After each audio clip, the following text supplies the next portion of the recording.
Let me ask you something honest. Have you ever looked at your bank account at the end of the month and genuinely not been able to explain where it all went? Like, you didn't buy anything crazy, you didn't go on vacation, you weren't reckless, you just lived. And somehow the number is lower than it should be. And you're sitting there doing this quiet mental math that never quite adds up. The worst part isn't even the number. The worst part is the feeling that comes with it. This low-grade background hum of guilt. Like somewhere along the way you made a mistake. Or worse, like you are the mistake. Like everyone else got handed some secret that nobody ever gave you.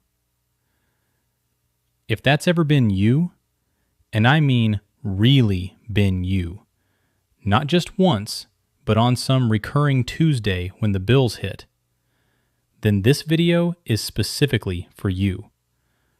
Because I want to tell you something I genuinely wish someone had told me a long time ago. You're not bad with money. You're just using the wrong system. Here's where I want to start, because I think most conversations about money get this completely backwards. We live in a culture that has quietly decided, persistently, almost invisibly, that your financial situation is a direct reflection of your character. If you're struggling, there must be something wrong with you. If you can't save, you must lack discipline. If you're in debt, you probably made too many irresponsible choices. The whole conversation is built on this assumption that the problem is always personal, always moral, always internal. And so, what do most people do when money stresses them out? They turn it on themselves. I need to stop eating out. I need to stop being lazy. I just need more willpower. They treat it like a personality problem that requires a personality solution. But here's the thing. Willpower is not a financial strategy. It never was. Think about it like this. If someone keeps getting sick every time they eat at a specific restaurant, we don't tell them they need a stronger immune system. We say something is wrong with the food. The problem isn't inside them. The problem is in the environment they're operating in. Money works the same way. Most people were never actually taught a functional system for managing money. Not in school, because school doesn't teach this. Not at home, because most parents were also just figuring it out. Not by society, because, honestly, society benefits more from you spending than from you saving. You were handed adulthood without a manual, dropped into a world that is extraordinarily good at taking money out of your hands, and then blamed when the math doesn't work.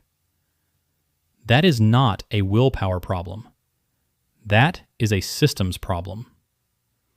And the moment you separate those two things, the moment you stop making this about who you are and start asking how things are actually set up, that's when something starts to shift. So let me walk you through what I mean by a system, because I think the word gets thrown around without anyone actually explaining it. A system, in the simplest terms, is just a set of structures that make certain behaviors automatic. You don't have to think about them. You don't have to feel motivated. They just happen. And the reason systems work where willpower doesn't is because willpower is finite. It gets depleted. It's affected by stress, by sleep, by hunger, by how hard your day was. Willpower runs out at exactly the moments when you need it most. A system doesn't get tired. Now here's where it gets psychologically interesting. Without realizing it, most people are already operating inside a system. It's just not one they designed. It's one that was designed for them.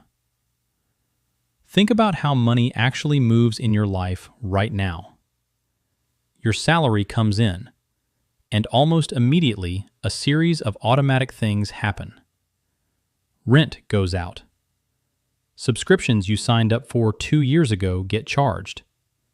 Your phone bill, your streaming services, maybe a gym membership you keep meaning to cancel. All of that happens before you've made a single conscious decision. And then what's left, whatever that number is, that's what you actually live on. And usually, that number is smaller than you feel like it should be for how hard you work. That's a system. You just didn't build it. And I want to be really clear here. I'm not saying the solution is to cancel everything and live uncomfortably. That's not what this is about. The point is that you've been spending reactively. Spending what's left after everything else takes its cut, instead of deciding what you actually want your money to do before the world decides for you. There's a concept in personal finance called paying yourself first. I know that phrase can sound a little worn out at this point, but what it's actually describing is a fundamental restructuring of how money flows.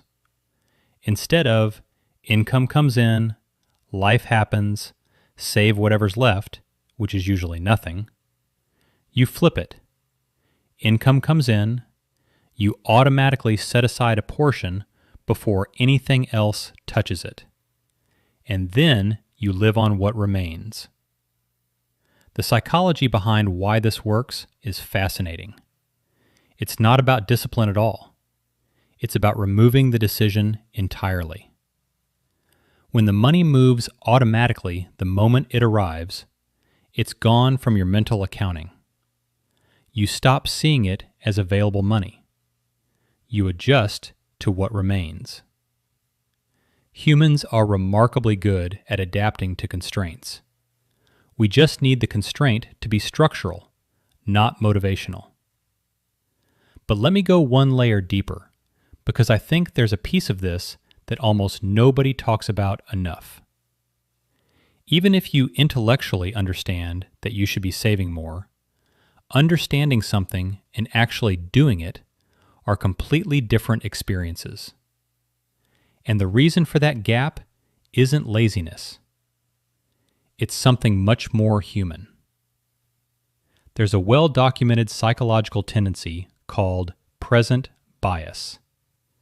Basically, our brains are wired to prefer a smaller reward now over a larger reward later. This isn't a character flaw, it's an evolutionary trait. For most of human history, if you could eat today, you ate today. You didn't save the food for 2 months from now. Immediate rewards felt real. Future rewards felt abstract. And money is essentially a battle between your present self and your future self. Two versions of you with genuinely different preferences. When you go out for dinner, even though you should be saving, your present self is winning. When you tap the card without thinking, your present self is winning. And we've built an entire consumer economy that is exceptionally, almost artfully skilled at activating your present self. One-click checkout, contactless payment, buy now, pay later. These aren't just conveniences. They're frictionless portals directly to present bias. So when you say, I can't save money, what's actually happening is that the systems around you are optimized to extract money from you in real time, while saving requires you to override billions of dollars of behavioral engineering with nothing but personal intention. No wonder it's hard. The answer isn't more intention. The answer is to build systems on your side that work the same way. Systems that make the future feel real, that make saving feel frictionless, that remove the daily psychological battle entirely. And here's something I want to say plainly, because I think it matters. You don't have to earn a lot of money for this to change things for you. I know that's a counterintuitive thing to say in a money video, but the research on this is pretty consistent. People who earn modest incomes and follow a functional system often end up in far better financial shape than people who earn significantly more but have no structure at all. Income is an input. What you do with the flow, that's what actually determines the output. A person making $50,000 a year with a system will, over time, outperform a person making $90,000 a year without one. Not always, not in every situation, but consistently, and more often than our intuition expects. Because money doesn't accumulate through income alone. It accumulates through the difference between what comes in and what goes out, compounded over time. And once you understand that, the question changes completely. It stops being, how do I make more, which is a valid goal, but not the only lever, and starts being, how do I make the gap between what I earn and what I spend as intentional as possible? I want to share something that shifted how I think about all of this. At some point, I realized that most of my financial stress wasn't actually about money. It was about uncertainty. It was about the feeling of not knowing. Not knowing if I could handle an unexpected expense. Not knowing if I was moving in the right direction. Not knowing if I was behind where I should be. And that uncertainty is exhausting in a very specific way. It sits in the background of everything. You're at dinner with friends, and it's there. You're trying to sleep, and it's there. You're doing something you actually enjoy, and it's slightly there, underneath everything. This low-frequency hum of anxiety about whether things are okay. What I found, and what a lot of research in financial psychology actually supports, is that the emotional relief that comes from having a system isn't really about the money itself. It's about the clarity. The moment you have a structure that you trust, the uncertainty starts to quiet down. Not completely, not magically, but the noise decreases. There's a difference between financial security and financial clarity. And I think we spend so much time chasing the first one that we forget the second one is actually more accessible and often more impactful. Financial security, truly having enough that nothing can touch you, takes years to build. But financial clarity, knowing what you have, what you owe, what you're working toward, and what your money is doing right now, you can build that this week. And the calm that comes from that clarity is not a small thing. This is the shift. Moving from financial anxiety, reactive, blurry, exhausting, to financial awareness, calm, grounded, and full of actual options. When you know your numbers, spending decisions change. Not because you're scared, but because you're present. You're no longer avoiding the bank app because you're afraid of what you'll see. You're checking it because it's a tool you're using, not a verdict being read to you.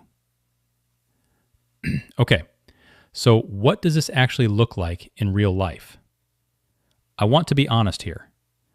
I'm not going to give you a 7-step plan or a color-coded spreadsheet or tell you to split your income into 17 different categories.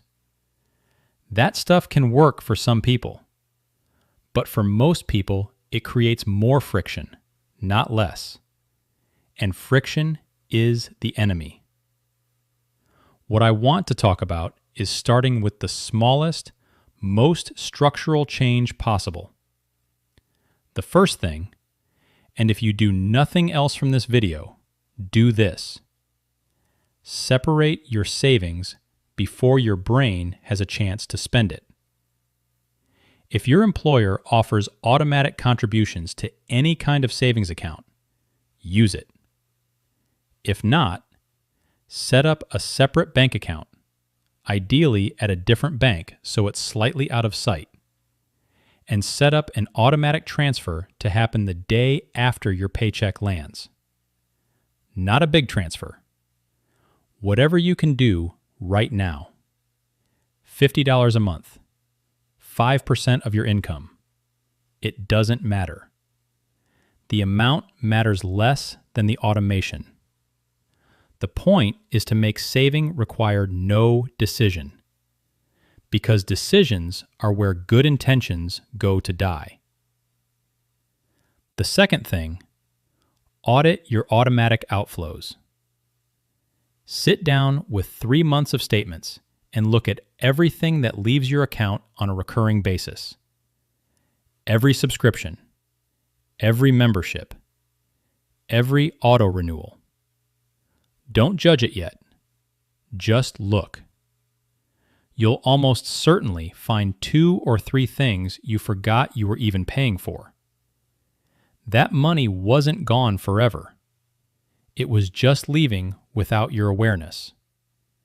Awareness is the first thing. The third thing, build what most people call an emergency fund, but I prefer to think of as a peace of mind fund. The goal of this account isn't growth. It's not investment. It's purely psychological. It's a buffer between you and life's unpredictability. Even having $1,000, $2,000 set aside fundamentally changes how you move through the world. You make better decisions when you're not afraid. You don't take a bad job because you're desperate. You don't put an unexpected car repair on a credit card at high interest. You handle it and you move on. That cushion is worth more than almost any investment strategy at the early stages of building financial structure, because it removes fear from your decision making, and fear is extraordinarily expensive. And finally, and I say this knowing it sounds almost too simple, check your numbers regularly. Not obsessively, not every hour, but weekly or twice a month. Just look at what came in, what went out, what's sitting where. The act of looking regularly, calmly, does something to your relationship with money. It makes it less mysterious, less emotionally charged. It becomes information rather than a source of dread. A lot of financial anxiety is actually avoidance anxiety. We avoid looking because looking feels like confronting something uncomfortable. But the avoidance doesn't make reality better. It just makes us less equipped to deal with it. And every week you look without crisis is a week your nervous system learns that looking is safe. I want to leave you with something. And I want to be careful how I say it, because I think it's easy to hear this kind of message and walk away with a new sense of pressure. Like, now you have one more thing to be doing that you're not doing well enough. That's not the point. The point is gentler than that. You have been operating in a world that was not designed with your financial well-being as its priority. The systems around you, advertising, consumer credit, instant purchasing, social comparison, they are sophisticated, they are relentless, and they are not going anywhere. You're not failing against some neutral backdrop. You're navigating something genuinely difficult with tools that were mostly designed to work against you.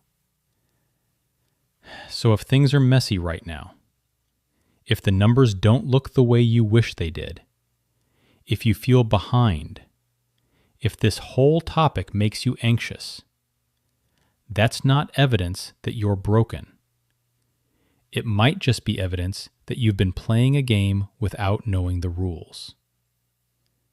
What I hope you take from this isn't a to-do list. What I hope you take is a slightly different lens.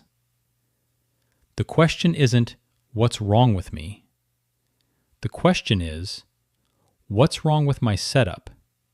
And what small thing can I change to make it work a little more for me? That's it. That's the whole game, really. Not perfection.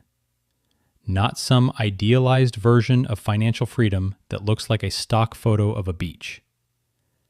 Just a slightly better system, built one small structural choice at a time, by someone who is doing the best they can with what they've got. And honestly, that person, the one quietly and imperfectly trying to build something better, that person is already doing something worth respecting.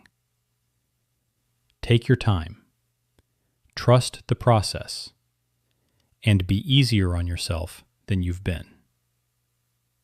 If this resonated with you, there's probably someone else it would resonate with too. And if you want more of this kind of conversation, you're always welcome here. I'll see you in the next one.